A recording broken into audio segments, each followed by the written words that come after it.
Chapter 25, The War That Saved My Life. I didn't mean to. I'd watched Susan using it, and it looked easy, and all I was trying to do was sew 2 scraps of fabric together for a start. But the scraps sucked into the bottom part of the machine, and the needle ran up and down through it anyway. A bunch of thread came out of nowhere, snarling itself into a knot, and then the machine made an awful noise, and then the needle snapped in two. I took my foot off the pedal. I stared at the tangle of thread and cloth, at the broken stump of the needle. I was going to get in awful trouble. Susan had been sewing every day since she finished our dressing gowns. She'd made herself a dress, and she made new shorts for Jamie. She loved the sewing machine. I couldn't think what to do. My stomach roiled. I fled upstairs and hid in the spare room. The room, still full of Becky's things. I slid under the bed, deep in the corner. My mind went numb. I started to shake. Much later, I heard Susan come in the front door, heard her calling my name, heard Jamie climbing the stairs. He opened the door to our bedroom and shouted, "She's not up here!" "She has to be."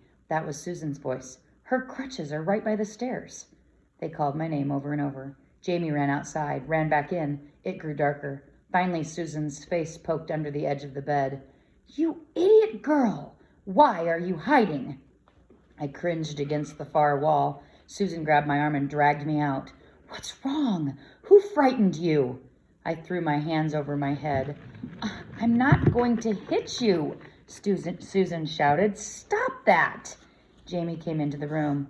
"Was it the Germans?" he asked. "Of course it wasn't the Germans," Susan said. "Ada! Ada!"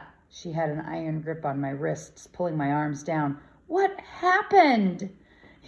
"You'll send me back," I said. "You'll send me back." All that time under the bed, my panic had grown worse and worse. I'd lose Butter, Freedom, Jamie. "I won't send you back," Susan said, "but you'll tell me this instant what's wrong." She put a finger under my chin. "Look at me.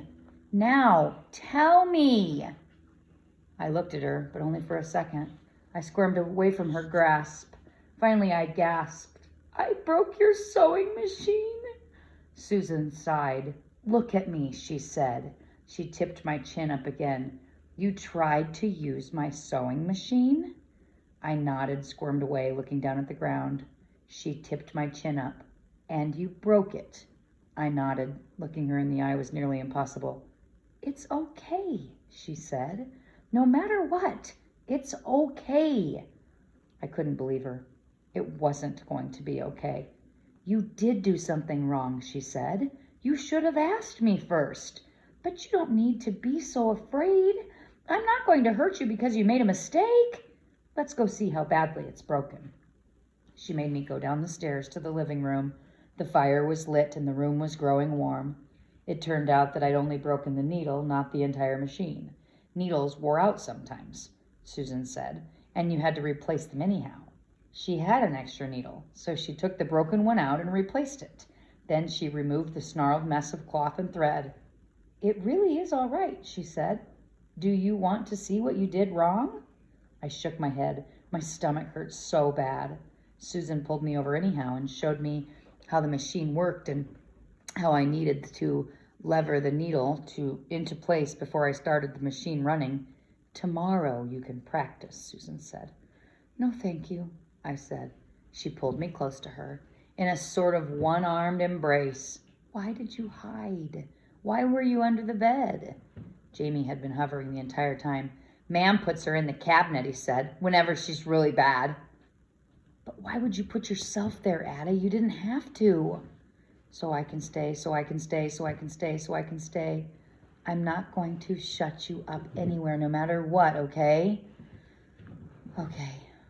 My stomach felt awful. My voice sounded very small.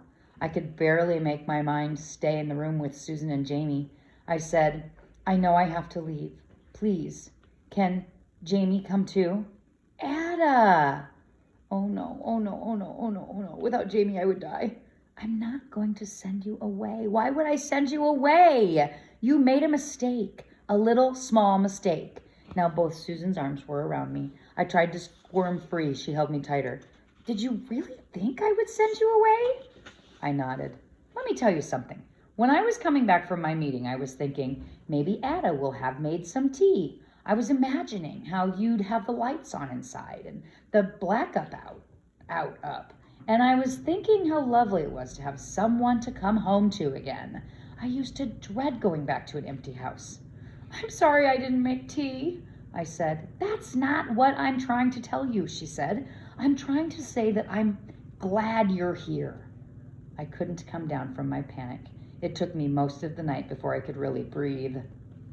Susan made tea, and when I couldn't swallow any, she didn't insist. I half wondered if I ought to give up. I half wondered if I ought to give you a slug of brandy, she said. You'll never sleep in the state you're in. She made me take a hot bath, and she tucked the blankets tight around me. She was right. I lie awake half the night. But eventually I slept, and when I woke up, Jamie and I were still there. I could see butter out the back window. Susan was frying sausages for breakfast, and I could breathe again. Not long after that, Jamie came home from school carrying the ugliest cat Susan and I had ever seen. Its filthy, matted hair might have been any color at all beneath the dirt. One eye was swollen shut. It glared at Susan and me out of its other. I'm keeping him, Jamie announced, dumping the cat into the middle of the kitchen. It swished its tail and hissed at us. His name is Bovril. He's hungry. Bovril was a hot drink Susan made for us most nights. It was nasty, but I'd gotten used to it. It had nothing whatsoever to do with cats. You're not keeping it, Susan said. Pick it up at once and put it out. It's crawling with fleas. I'm keeping it, Jamie said. He picked the cat up. The cat went limp in his arms. It's my onanger, my own onanger. His name's Bovril. He began to go up the stairs. An onanger was an animal from the Swiss Family Robinson book. Susan said onangers were like donkeys. You could ride them. They were nothing like cats. Don't you dare take that animal into your bedroom, Susan yelled after him. I'm not, Jamie said. I'm giving him a bath. Good Lord, Susan said to me. We'll have to call an ambulance. It'll scratch him to death. It didn't. Jamie bathed the mangy cat and drowned its fleas. He brought it back downstairs wrapped in one of Susan's best towels. He fed it part of his meat from dinner. It'll hunt for itself after this, Susan said. I'm not cooking for cats. He's a good hunter, Jamie said, rubbing the cat's head. Aren't you, Bovril? Every night after that, Jamie fell asleep with Bovril curled in his arms. He never wet the bed again. By the end of the second week, Susan was offering Bovril saucers of watered milk. It's worth it, she told me. Saves me washing all those sheets. Chapter 26. Susan tricked me into writing. Jamie was practicing his letters at the table in the evening after the dishes were washed. I sat down at my place and watched him. Show Ada why you're left-handed, Susan suggested. Jamie grinned. He moved his pencil from his left hand to his right. Immediately, the pencil started to skitter across the page. His letters went from small and neat to large and shaky. You're fooling, I said, laughing at his grin. I'm not, he said. I can't do it in this hand. You try, Susan suggested. Try your left hand first. She took a fresh piece of paper and wrote a few letters on it. Copy that. I tried, but it was impossible. Even when I used my right hand to hold the page steady, my left hand couldn't control the pencil at all. You're definitely right-handed, Susan said. Move the pencil over here and you'll see. With my right hand, it was easy. I copied Susan's letters, and they almost looked as good as her own. Well done, Susan said. You've just written your name. That's my name? Jamie looked over my shoulder. Ada, he said, nodding. Susan took the pencil back. And this is Jamie, she said, and here's Susan. Then she gave Jamie the pencil. Keep on with your work, she said. Ada, would you put on some more coal? I put the coal on, but first, when Susan wasn't looking, I slid the paper into my pocket. I'd borrow a pencil the next time she was out. I'd try it again. One afternoon near the end of November, when I rode over to help Fred, He met me at the yard with a wide grin. "Come, look what I found," he said. I dismounted, tied Butter's head, unslung my crutches, and followed him to the door of the tack room. He showed me a strange-looking saddle on a stand. It had a normal seat and one normal stirrup, but it also had two odd crooked knobs sticking up from the pommel. "It's a side saddle," Fred said. "Must be 20, 30 years old, maybe more." "So? Here, I'll show you." Fred scooped the saddle up. He exchanged it for Butter's, then tossed me onto it. My left leg went into the stirrup, snug beneath one of the crooks. My right leg hung down on the stirrup's left side. "Now, you swing your right leg over, right here," he said. He showed me how to tuck my right thigh around the other crook so that my right leg actually draped over the pony's left shoulder. "That's it," he said. "Now, shove your right hip back and get square in the saddle." It felt very odd, but also snug and secure. As Butter had become more forward, my bad foot had become more and more of a problem. That I couldn't use the right stirrup was no issue, except that it tended to make me lean. But I couldn't use my right foot properly. I could thump him with it, but I couldn't keep any sort of proper contact with his side. My ankle, such as it was, didn't move that way. "Now," Fred said, handing me a heavy leather-wrapped stick, "here's your right leg." "My leg?" "Absolutely. You haven't got one of your own legs on the right side, see? So you hold on one end of the stick and keep the other end on the pony. You'll signal him with it, just like you would with a regular leg." Fred led us out into the field where I usually rode. Took a bit of time to get used to it, both for him and for you. He was still grinning ear to ear. "How's it feel so far?" "Pretty good," I said. My seat could still move with Butter's walk, but my legs felt firm. I didn't know they made saddles for cripples. I wondered where Fred had found it. Whose saddle had it been? "Nah, not for cripples," Fred said. "This is how all proper ladies used to ride, back when straddling a horse wasn't thought to be ladylike. But after the war, things changed. The gentry women started riding astride, and after that, pretty much so did everyone." "Which war?" "Because the one we were in wasn't over." "Last one, 20 years back." Fred's face clouded. "England lost 3 million men." "So they had lots of extra women," I said, "and lots of men's saddles for them to use?" "Suppose so." He made me go around the field, first at the walk, then at the trot. Trotting was gobs easier in the side saddle. I still bounced, but I couldn't really get shaken loose. "That's enough for now," Fred said. "You can practice running on your own. No jumping yet. Never any jumping yet." When I'd finished my work, I went home by way of the tall hill above the village. Susan had drawn it on my map for me. At the top of the hill, I stopped and watched the ocean for a long time. Some days I saw ships far off in the distance, and once or twice a fishing boat closer in. Today there was nothing but glimmering sunlight, birds circling, tiny white waves crashing against the shore. Susan said there was sand at the water's edge, and when there wasn't a war, it was a lovely place to walk and look at the oceans. Just now, the beach was fenced with barbed wire and planted with mines, which were bombs in the ground in case of invasion. We'd walk on the beach when the war was over, Susan said. Susan didn't think I should accept the side saddle. She thought it was too valuable of a gift. She marched it and me over to Lady Thornton's in the WVS office. "That old thing?" Lady Thornton said. "It must have been my aunt's. Mother never rode. Of course Ada may have it, or Grimes wouldn't have given it to her. Margaret doesn't want it, and neither do I." Maggie sent me a letter from her school. Susan laid the envelope on the table one afternoon, and I traced the word I recognized on the front with my finger. Ada. I still had the paper where Susan had written my name, and I'd copied it over and over. "Shall I read it to you?" Susan asked. "No," I said. I opened the letter and stared at the marks on the paper inside. No matter how hard I stared, they didn't make sense. That night I tried to get Jamie to read it. "Her handwriting's all curvy," he said. "I can't read that." Still, I didn't want Susan to help me. In the end, I brought it to Fred. He chewed his pipe and said Maggie wanted us to ride together when she came home for Christmas holidays. I won't be here for Christmas, I said. The war will be over by then. Fred shook his head. I wouldn't think so, he said. That's barely a month away. Doesn't seem to me that the war's properly started yet. Ma'am will send for us, I said. All the other evacuees are leaving. Fred scratched behind his ear. Well, we'll hope not, won't we? Don't know what I'd do without you. I don't. He grinned at me, and to my surprise, I grinned in return. I knew I couldn't really stay.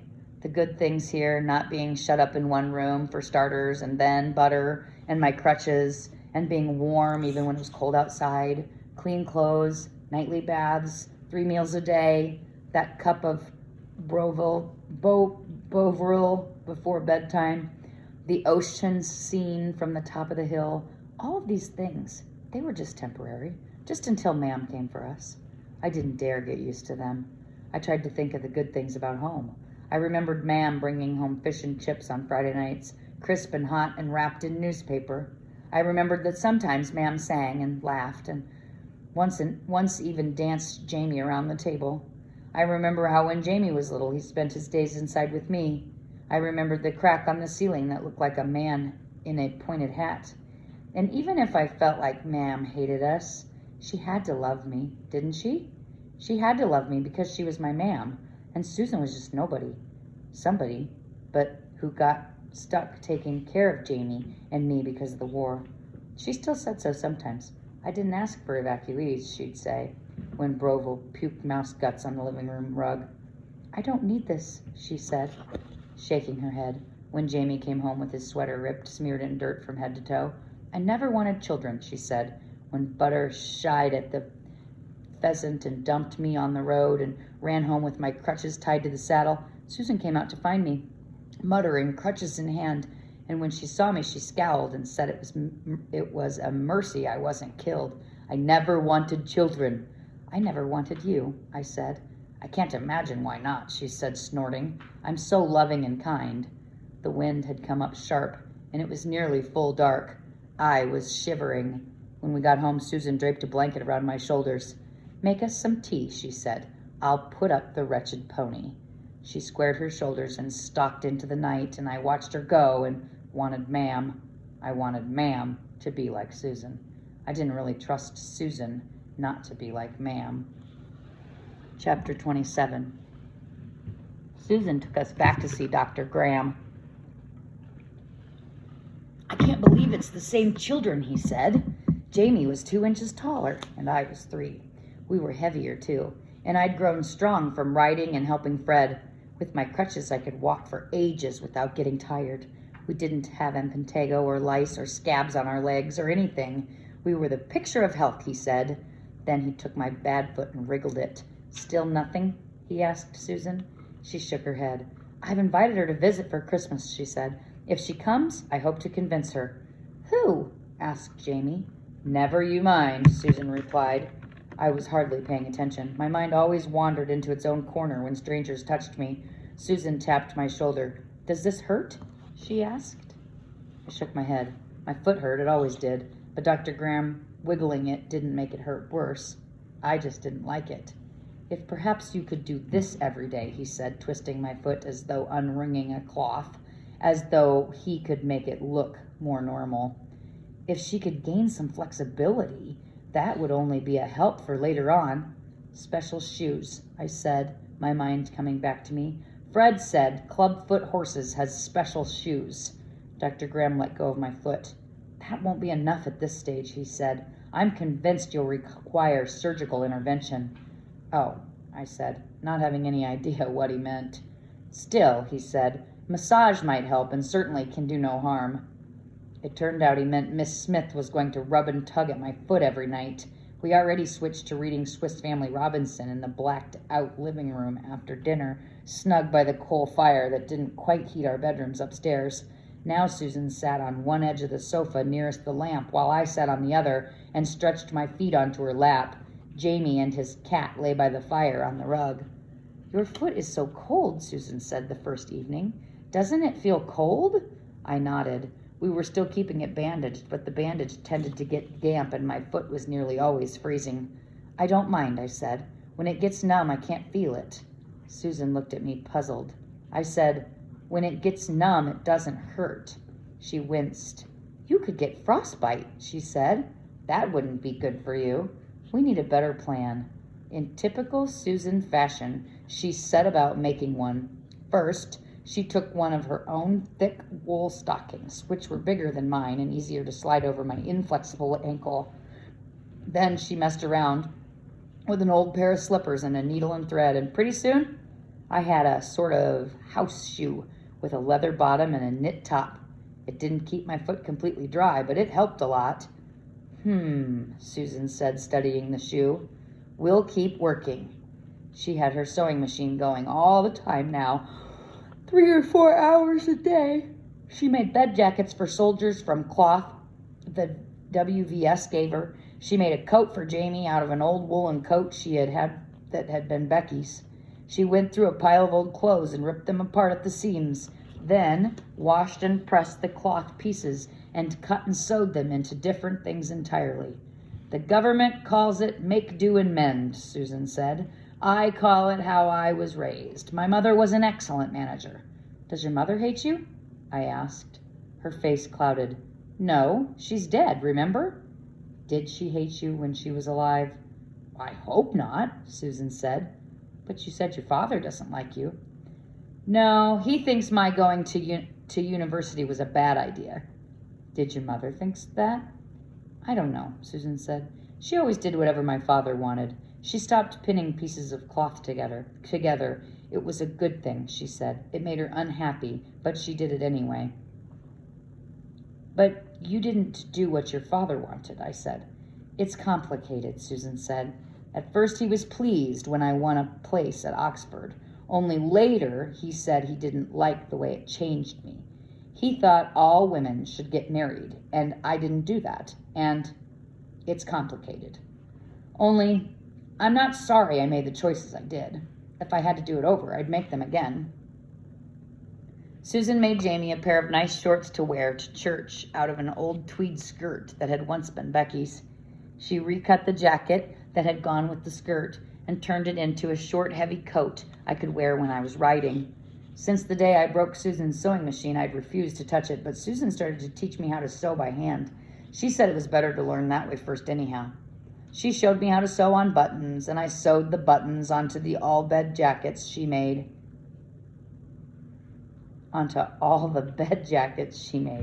and my jacket, and the flap on Jamie's shorts. At the WVS meeting, she told other women that I had helped her. She said so when she came home. One day, she rummaged around in her bedroom and came out with an armful of wool yarn. She got out wooden sticks. She looped the yarn around the sticks, and pretty soon she made warm hats for Jamie and me, and mufflers and mittens to keep our hands warm. My mittens looked like they had 2 thumbs apiece. Susan showed me how one thumb part went over my thumb and the other went over my littlest finger. She had taken very thin scraps of leather and sewed them across the palms. They're riding mittens, she said, watching my face. See? I saw. When I'd first started riding butter, I'd held the reins in my fists, but Fred insisted I do it the proper way, threading them through my 3rd and 4th fingers and out over my thumb. In these mittens, I could hold the reins right, and the leather strips would keep the yarn from wearing away. I made them up, Susan said. They were all my own idea. Do you like them? It was one of those times when I knew the answer she wanted from me, but didn't want to give it. They're okay, I said, and then, relenting a little, thank you. Sourpuss, she said, laughing. Would it kill you to be grateful? Maybe. Who knew? The bazaar came over on Saturday with a gang of boys and built an Anderson shelter in the back garden for us. Anderson shelters were little tin huts that were supposed to be safe from bombs. Ours didn't look safe. It looked small and dark and flimsy. The bottom half of it was buried in the ground, and you had to go down 3 steps to open the little door. Inside, there was just room for 2 long benches facing each other.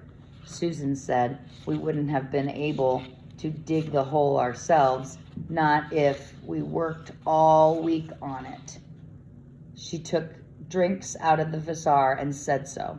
The Vassar, sweating in his shirt sleeves, said it was his pleasure. They'd been putting up Anderson shelters all over the village. It was good work for the boys. Some of the boys were evacuees and some weren't. One was Stephen White. He grinned and rested his shovel when I went over to him. "So you're not busy every day?" he asked. "I am busy," I said. "I ride. I help Fred Grimes. I do things." "I just meant you said you were too busy to come to tea." He used a dirty hand to push away his hair from his face, and it left a smear of mud on his cheek. Still, like me, he looked better than he had in London. His clothes were neat and clean, and he was taller. Something about his grin made me feel I could trust him. "I wouldn't know what to do at tea," I said. He shrugged. "Sure you do. Bet you have tea every night." "But that colonel, he's an old ducks, he is. You'd like him once you get to know him. How come you didn't go home with the rest of your family? I've been wanting to ask for ages." Stephen looked uncomfortable. "The colonel's mostly blind," he said. "You've seen him, and he's got no family. And when I first got here, he was really feeble. A bunch of the food he'd been eating had gone bad, only he's lost his sense of taste, too, so he couldn't tell. And so it made him sick. And his house was just awful. Bugs everywhere and rats, and he couldn't fix any of it. I cleaned the place up. The Vassar's wife taught me to cook. Just easy things. And she brings us food sometimes, too. She's nice. And I read to the colonel, and he likes that. He's got piles of books." Stephen picked his shovel back up and started heaving dirt onto the top of the shelter. "Mum's after me to come home. I'd like to go. I miss home, I do. But if I leave, the colonel will die. He really will. He's got no one." Stephen looked around the muddy garden at the house and the stable and Butter's field. "Pretty nice place here." "Yes. Your ma'am ain't come for you?" "No, she didn't want us." He nodded. "Just as well. She shouldn't have shut you up like she did." I shivered as the wind whipped higher. It was because of my foot. Stephen shook his head. "Foot's the same, isn't it?" he said. "And you're not shut up now. Come to tea sometime. The colonel likes having visitors." When everyone had gone, I stood just outside the door of the shelter. I didn't like it. It was dark and damp and cold, and it smelled like Mam's cupboard beneath the sink. Goosebumps rose on my arms and my stomach churned. I didn't go inside. Student Susan stocked the shelter with blankets, bottles of water, candles, and matches. She said air raid sirens would go off if empty planes were coming to bomb us. We would hear the sirens and run into the shelter and be safe. "What about Bovril?" Jamie asked anxiously. Bovril could come into the shelter. Susan found an old basket with a lid on it and put it in the shelter. If Bovril was scared, Jamie could shut him in the basket. "He won't be scared," Jamie said. "He's never scared." Butter wouldn't fit in the shelter.